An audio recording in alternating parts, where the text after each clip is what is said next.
ഇവിടെ Anoop V R Congress നേതാവ് തത്സമയം ചേരുന്നു. അനൂപ്, ഡൽഹിയിലെ ഈ ബി ജെ പിയുടെ തിരിച്ചുവരവ്, ഏതാണ്ട് ഒരു 3 പതിറ്റാണ്ടിന് ശേഷമുള്ള ബി ജെ പിയുടെ തിരിച്ചുവരവ്, അത് ആധികാരികമായ വിജയം. നോക്കൂ, ഹരിയാനയിലെ വിജയം, മഹാരാഷ്ട്രയിലെ വിജയം, ഡൽഹിയിലെ വിജയം.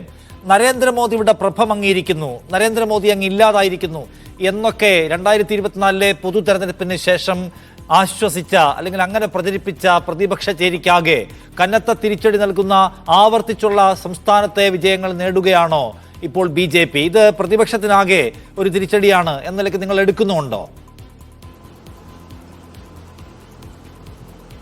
തീർച്ചയായും ബി ജെ പിയുടെ തിരിച്ചുവരവ് കോൺഗ്രസിനെ സംബന്ധിച്ച് മാത്രമല്ല എല്ലാ ജനാധിപത്യ വിശ്വാസികളെ സംബന്ധിച്ചും ആഘാതം തന്നെയാണ്. അതിനെ ആ തരത്തിൽ തന്നെ കാണണം.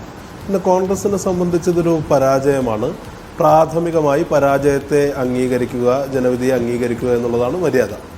ഇത് രണ്ടും നിലനിൽക്കുമ്പോൾ തന്നെ കോൺഗ്രസ് പാർട്ടി ഈ തെരഞ്ഞെടുപ്പിൽ ഉയർത്തിയ മുദ്രാവാക്യങ്ങൾ എനിക്ക് തോന്നുന്നു അത് അത്ര കണ്ട് മാധ്യമങ്ങൾ അതിനെക്കുറിച്ച് ചർച്ച ചെയ്തിട്ടുണ്ടോ എന്നുള്ള സംശയമാണ്.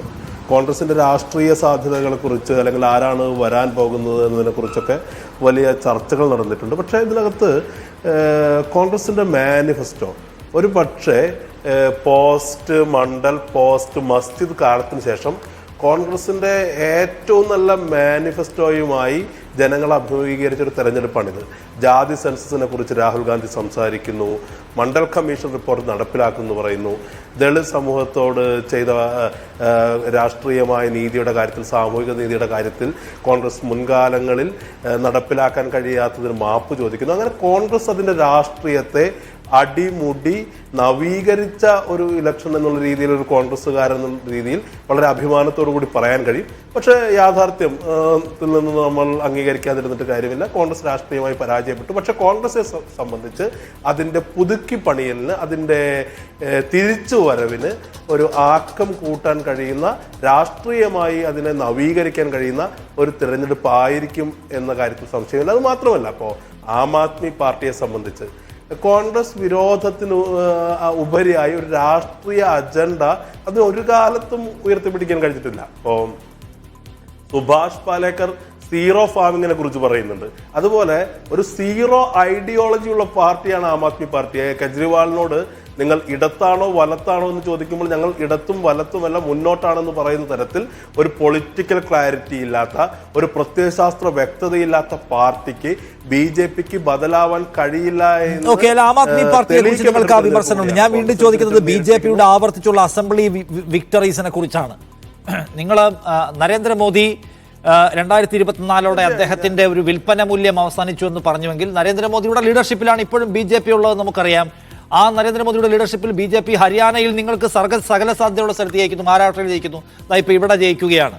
എന്ന് വെച്ചാൽ ബി ജെ പി ഇപ്പോഴും നിങ്ങൾക്ക് വീഴ്ത്താൻ കഴിയാത്ത പാർട്ടിയും നരേന്ദ്രമോദി നിങ്ങൾക്ക് ഇപ്പോഴും തൊടാൻ കഴിയാത്ത നേതാവുമായി നിൽക്കുന്നു എന്ന ഒരു സംഗതിയിലേക്ക് കാര്യങ്ങൾ എത്തിയെന്ന് നിങ്ങൾ അസസ് ചെയ്യുന്നുണ്ടോ? 3-2 ഭൂരിപക്ഷത്തോടു കൂടി കഴിഞ്ഞ ലോക്സഭാ തെരഞ്ഞെടുപ്പിൽ അധികാരത്തിൽ വരുമെന്ന് ആത്മവിശ്വാസം പ്രകടിപ്പിച്ച ബി ജെ പിക്ക് ഇന്ത്യയിലെ ജനങ്ങൾ കൊടുത്തൊരു മറുപടിയുണ്ട്. അതിന് പ്രധാനപ്പെട്ട കാരണം പ്രതിപക്ഷ നിരയിലെ കൂടി ഐക്യമാണ്.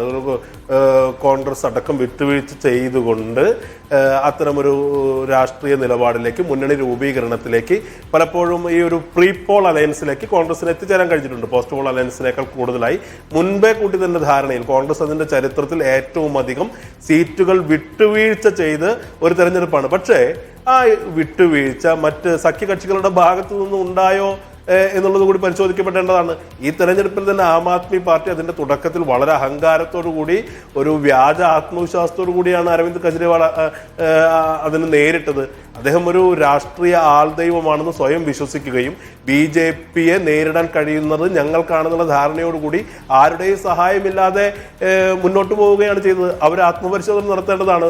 തീർച്ചയായും താങ്കൾ പറഞ്ഞൊരു കാര്യം ഞാൻ അംഗീകരിക്കുന്നു. അത് കഴിഞ്ഞ തെരഞ്ഞെടുപ്പുകളിൽ, ലോക്സഭാ തെരഞ്ഞെടുപ്പിന്റെ പ്രകടനത്തിൽ സഖ്യത്തിൽ നിന്ന് പിന്നോട്ട് പോയിട്ടുണ്ട്. പക്ഷെ അതിന്റെ അടിസ്ഥാനപരമായ കാരണങ്ങളെക്കുറിച്ച് ഇന്ത്യ അലയൻസിലെ സഖ്യകക്ഷികൾ എന്നുള്ള നിലയ്ക്ക് ആം ആദ്മി പാർട്ടിയെ പോലുള്ള പാർട്ടികൾ കൂടി പുനർവിചിന്തനം നടത്തേണ്ട ഒരു സാഹചര്യമുണ്ട്. BJPയെ നേരിടുമ്പോൾ കോൺഗ്രസ് പ്രകടിപ്പിച്ച ലോക്സഭാ തെരഞ്ഞെടുപ്പിൽ പ്രകടിപ്പിച്ച വിട്ടുവീഴ്ച മനോഭാവം ഇത്തരം തെരഞ്ഞെടുപ്പുകൾ ആം ആദ്മി പാർട്ടി പോലുള്ള സഖ്യകക്ഷികൾക്ക് പുലർത്താൻ കഴിഞ്ഞോ എന്നുള്ളൊരു വലിയ ചോദ്യം അവിടെയുണ്ട്. ഞാൻ ഒരിക്കൽ കൂടി പറയുകയാണ്, BJPയുടെ മുന്നേറ്റത്തെ ആ രീതിയിൽ തന്നെ നോക്കിക്കാണണം. അതിൽ ആഹ്ലാദിക്കാനായി ഒന്നുമില്ല. അതേസമയം തന്നെ കോൺഗ്രസിന്റെ തെരഞ്ഞെടുപ്പ് മാനിഫെസ്റ്റോ, ഡൽഹി തെരഞ്ഞെടുപ്പിൽ കോൺഗ്രസ് മുന്നോട്ട് വെച്ച രാഷ്ട്രീയം എന്ന് പറയുന്നത് അതിന്റെ ചരിത്രത്തിൽ തന്നെ ഏറ്റവും അധികം വ്യക്തതയുള്ളതാണ്. ഈ തെരഞ്ഞെടുപ്പ് കോൺഗ്രസ് വ്യക്തതയുള്ള രാഷ്ട്രീയം മുന്നോട്ട് വെച്ചിട്ടുണ്ട് എന്നതുകൂടി കാണണമെന്ന് അദ്ദേഹം എടുത്തു പറയുകയാണ്.